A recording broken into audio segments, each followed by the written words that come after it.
Keimanan anda sangat diragukan. Anda perlu meneropong kembali tahap keyakinan diri anda sendiri.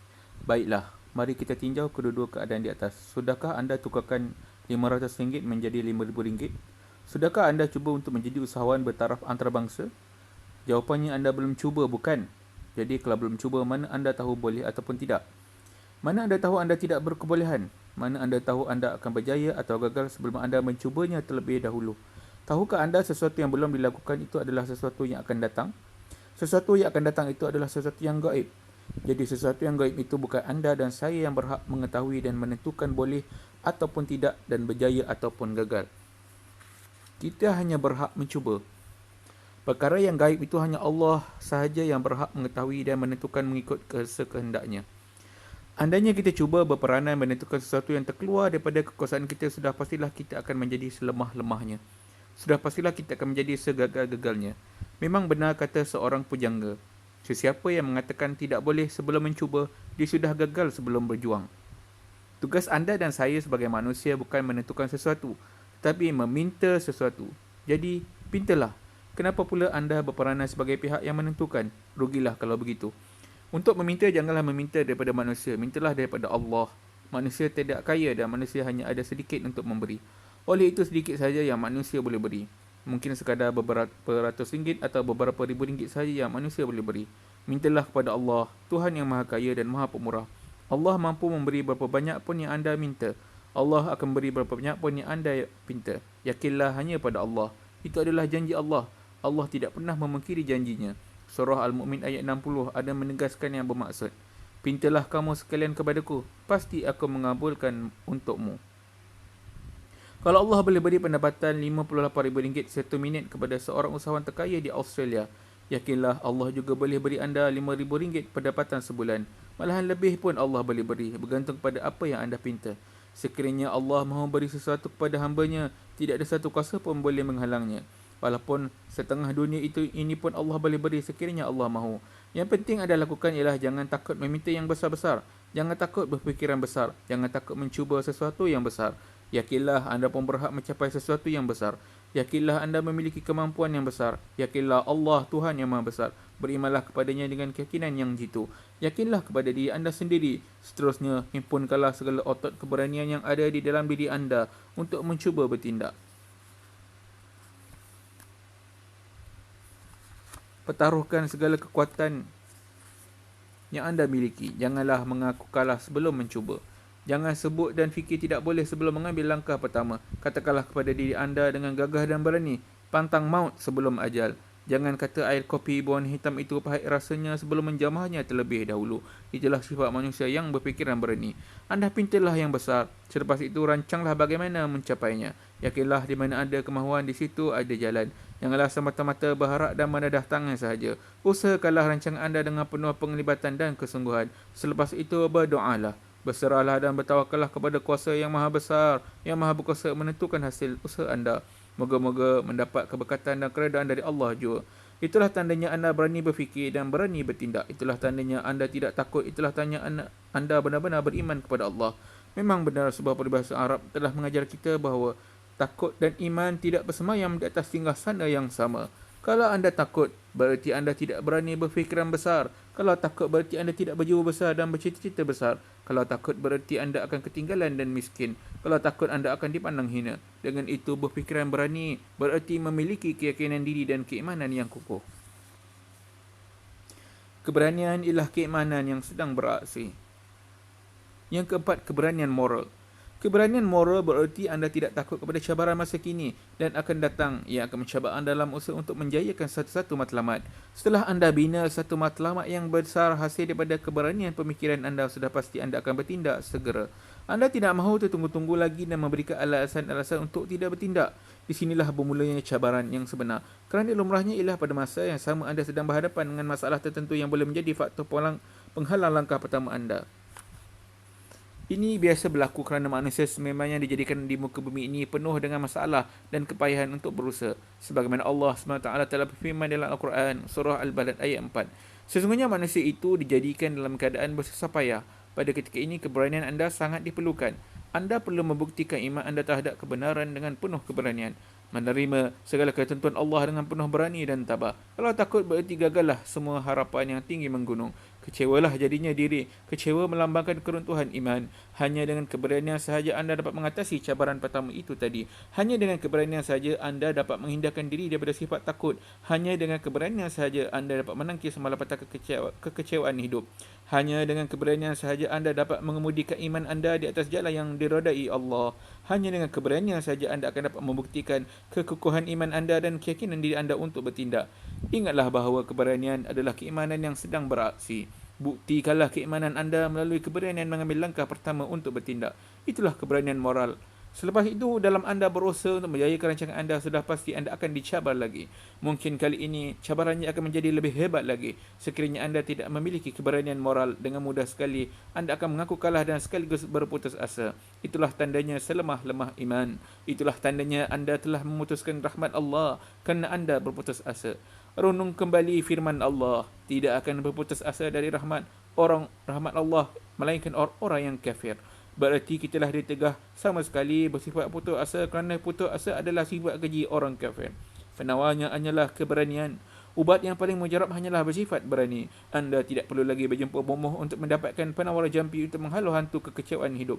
Anda tidak perlu lagi berjumpa pakar jiwa untuk mendapatkan rawatan. Jika kesan daripada penyakit putus asa dan kecewa, penawar dan ubatnya ada dalam diri anda sendiri, iaitu Allah SWT telah menjadikan penawar dan ubat yang paling mujarab untuk menghalau hantu dan penyakit putus asa di dalam diri anda sendiri, iaitu sifat berani. Carilah ia di dalam diri anda sendiri. Andalah bomohnya, andalah pakarnya. Dengan itu anda telah memiliki keberanian moral yang tinggi. Anda akan terus mara ke hadapan. Anda akan terus mengarah tentera jiwa anda, iaitu keberanian untuk menaluki tentera cabaran dan masalah tanpa berasa takut dan gentar. Anda tidak putus asa. InsyaAllah anda akan terus mendapat rahmat dan pertolongan dari Allah, Tuhan yang Maha Berkuasa dan berjaya. Anda akan berjaya menebus maruah yang telah hilang. Anda akan berjaya menukar kegelapan hidup kepada cahaya yang terang benderang. Anda akan berjaya menukar kemunduran kepada kemajuan. Anda akan berjaya menukar kelemahan kepada kekuatan. Anda akan berjaya menukar kemaksiatan kepada kecemerlangan. Anda akan berjaya dan terus berjaya di dalam hidup dengan mengamalkan prinsip keberanian, pemikiran dan keberanian moral. InsyaAllah. Pertama kali anda membuat kerja yang anda rasa takut untuk melakukannya, 10% tentera takut akan lari, dihalau oleh 10% tentera berani yang semakin bertambah di dalam diri anda. Dua kali anda melakukan kerja yang anda takut melakukannya, 20% tentera berani bertambah di dalam diri anda. Seterusnya, jika 10 kali anda melakukannya, maka 100% tentera takut akan lari di dalam diri anda. Dan akhirnya keberanianlah yang wujud terus di dalam diri anda.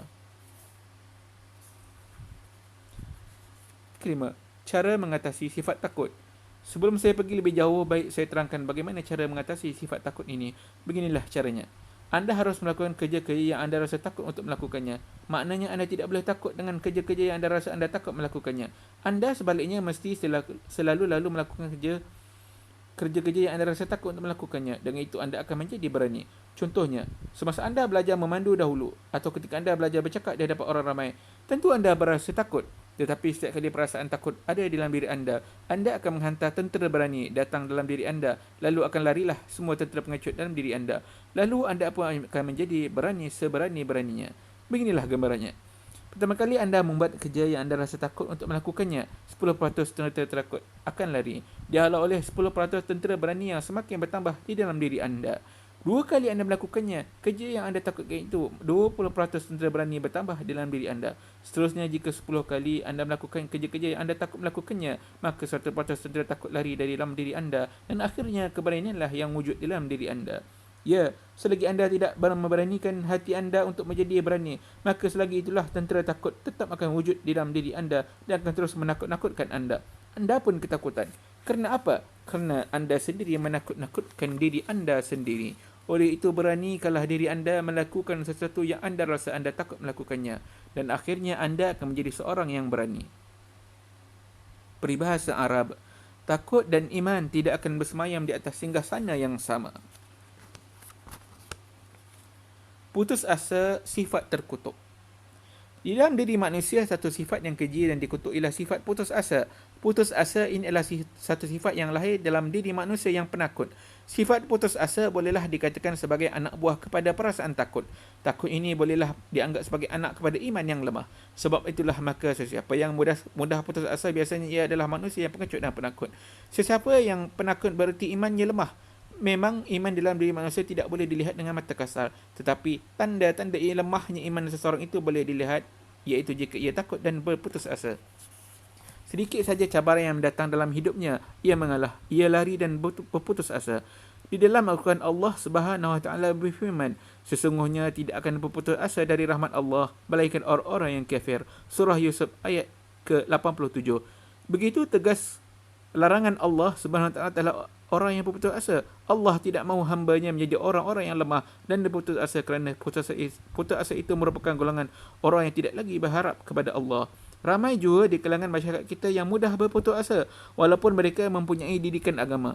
Apakah sebabnya? Kerana iman mereka tidak begitu kukuh. Sebab itulah maka orang-orang yang menjangkau usia 40 ataupun 50 tahun yang gagal di dalam hidupnya berputus asa dan tidak mahu mencuba sekali lagi. Jika gagal mencapai apa yang dihasratkannya, malahan ada yang baru gagal sekali sahaja, sudah berputus asa untuk meneruskan cita-citanya. Contohnya yang baru sekali gagal dalam peperiksaan SPM, terus berputus asa dan meninggalkan bangku sekolah. Ada juga yang miskin dan berputus asa, iaitu terus hidup dalam keadaan kemiskinan sepanjang hayatnya. Ada juga yang berputus asa setelah berputus cinta atau ditinggalkan kekasih. Atau ada juga yang berputus asa setelah kematian kekasih atau orang yang disayangi. Ada juga yang berputus asa setelah dibuang kerja. Atau ada juga yang berputus asa setelah mengalami kerugian dalam perniagaannya. Ia berputus asa untuk meneruskan hidup. Malahan ada yang terus berputus asa walaupun menghadapi cabaran yang sedikit sekali. Inilah perkara yang mudah berlaku dalam masyarakat kita. Contoh yang paling baik ialah seseorang yang berputus asa setelah dicabar. Katakanlah seorang pemuda itu menyatakan hasrat hatinya untuk berniaga kepada keluarganya. Ibu bapalah yang merupakan orang pertama yang akan memarahinya. Kata mereka, janganlah berniaga, banyak risikonya. Ada kelulusan, lebih baik makan gaji, ada jaminan. Patahlah semangat si anak untuk berniaga. Inilah gejala tidak sihat yang wujud dalam masyarakat kita yang mesti dihapuskan segera. Jika ingin menjadi bangsa yang maju, bangsa yang berani muncul ke hadapan dan seterusnya berani bersaing bersama-sama orang lain yang maju. Sebenarnya jika kita kedudukan sebagai Perdana Menteri pun tidak terjamin di mana-mana pun di dunia ini. Jika ada jaminanlah yang dimahukan oleh manusia dalam menempuh kehidupan ini, maka di manakah jaminan itu? Berserahlah diri kepada Tuhan yang Maha Mencipta. Beranilah menghadapi kenyataan hidup ini dengan menjadi seorang yang berani menghadapi risiko dalam kehidupan. Apalah untungnya jika anda takut kepada risiko dan rugi itu? Jika anda terus takut, maka selagi itulah bermakna anda berputus asa dan selagi itulah ia akan menghalang anda daripada terus bertindak dan menjayakan diri. Bekas Presiden Amerika Jimmy Carter pernah berkata, dunia ini tidak menjadikan jaminan untuk berjaya, tetapi menawarkan peluang untuk kepada semua manusia untuk hidup berjaya. Kaum yang maju berpendidikan positif tentang konsep berdikari. Apa takut pada bankrupt? Bankrupt tidak tertulis di dahi manusia. Oleh itu mereka membayar harga bankrupt itu. Jika peniaga mereka berniaga dengan penuh semangat, mereka berniaga bersungguh-sungguh, keyakinan dari mereka kuat membuatkan mereka tidak takut untuk berniaga dan mereka pun berjaya dalam perniagaan. Jikalau orang bukan Islam mempunyai pendirian positif dan bersemangat tinggi, maka manakah letaknya pendirian kita orang Islam? Apalah maknanya kita bermegah-megah dengan hanya menjadi seorang Islam jika kita tidak membuktikan kekuatan iman kita dengan menjadi seorang yang berani dan tidak berputus asa? Sesungguhnya kita adalah umat yang terbaik. Islam tegak di atas keberanian. Mengapa mestikah kita menjadi pengecut dan takut untuk berjuang sehingga sanggup menjadi manusia yang putus asa dan kecewa? Tidak siapa pun dapat mengenal siapa yang berani dan siapa yang pengecut sehinggalah munculnya krisis ataupun ujian dalam hidupnya. Ketujuh, perjuangan memerlukan keberanian. Jika dikaji berdasarkan sejarah, umat Islam merupakan umat yang paling berani dan umat yang gagah perkasa. Islam disebarkan serata alam sehingga mencapai 1,000 juta orang di seluruh dunia. Ini adalah berdasarkan kepada keberanian, iaitu keberanian Rasulullah SAW dan para sahabatnya yang sangat berjuang dan berkorban. Bukan saja berkorban harta benda, bahkan jiwa nyawa. Walaupun 10 kali ganda ramainya musuh, mereka tidak takut dan gentar. Bahkan daripada semangat yang padu, mereka terus menggempur, mereka terus maju ke hadapan dan akhirnya mereka menang. Malahan Allah SWT sendiri telah memberi jaminan kemenangan jika para pejuang benar-benar sabar dan bersemangat. Hai Nabi, kobarkanlah semangat para mukmin itu untuk berperang. Jika ada 20 orang yang sabar di antara kamu, nescaya mereka dapat mengalahkan 200 musuh. Dan jika ada 100 orang yang sabar di antara kamu, mereka dapat mengalahkan 1000 daripada orang-orang kafir. Disebabkan orang-orang kafir itu kaum yang tidak mengerti. Sekarang Allah telah meringankan kepadamu dan dia telah mengetahui bahawa padamu ada kelemahan.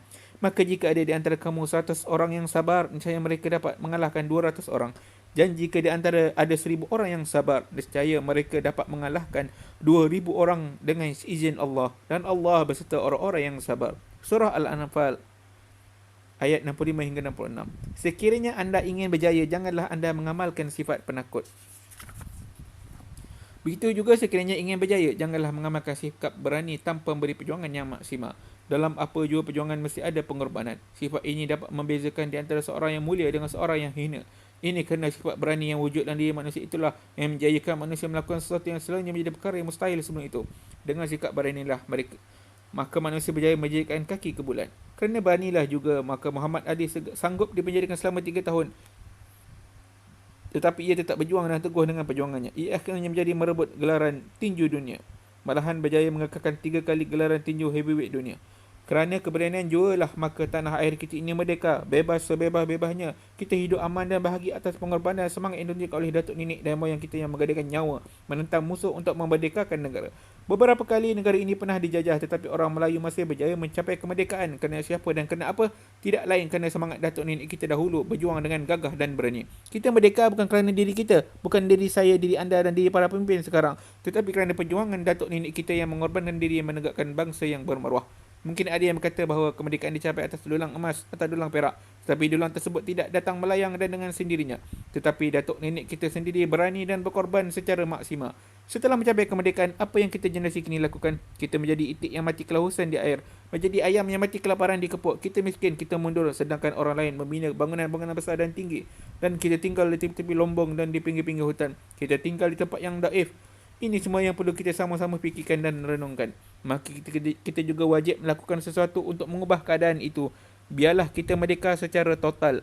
Kita harus membina diri, membina keluarga, membina masyarakat, agama dan bangsa kita. Mari kita lakukan itu tanpa rasa ragu-ragu, was-was dan rasa takut. Dengan tegas di sini saya katakan bahawa kita berada di zaman yang penuh dengan cabaran. Kita berada seperti telur di hujung tanduk.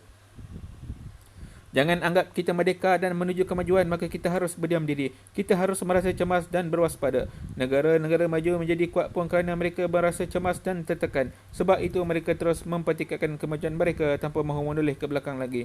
Jika kita naik dan berhenti separuh jalan, kita akan jatuh juga. Sebab itulah kita harus terus berjuang dan mengejar kemajuan tanpa berhenti walaupun sejenak. Kerana dengan berhenti maju ke hadapan, berhenti mundur ke belakang. Dan yang tertunggu-tunggu mesti akan ditinggalkan oleh orang lain. Memang benar kata seorang ahli fikir Islam di India yang bernama Dr. Muhammad Iqbal di dalam sajaknya.